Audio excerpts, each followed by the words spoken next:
We have enough capacity in hospitals, but also when we talk about the home-based care, that we are able to maintain this particular discipline, as you talk about.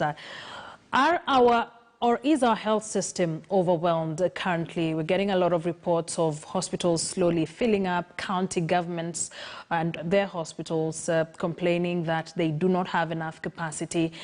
Where are we in terms of that? Are we overwhelmed? No, we are not. Let me explain why I say that. In January of this year, and all the way up to March and April, that question would have been correct. But it is not true now. In fact, our occupancy, bed occupancy at the moment is about 15%. We have about 7,200 isolation facilities in the country. And so far, we are nowhere near having those numbers in those hospitals. The reason why it appears that the system has been is being overwhelmed is because of a focus on 2 or 3 hospitals, which are largely, especially if you look at Nairobi, the Nairobians, this large middle class in Nairobi, operates in 3 or so hospitals.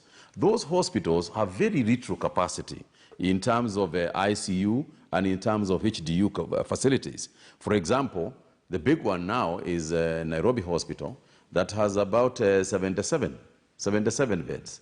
Aga Khan has about 50-something beds. So when you look at all that, then you see if you get 70 people in that hospital, and those are not just COVID beds, it's any sickness that you have in terms of the ICU. Right. So if you go there, obviously now it will seem like the hospitals are overwhelmed. But if you look at the Kenyatta University Teaching and Referral Hospital, for instance, that has got ICU capacity, a substantial ICU capacity of over 300 beds, and you look at the current occupancy in the hospital, then it will be about between 15 and 20%. So it is not correct that we have been overwhelmed.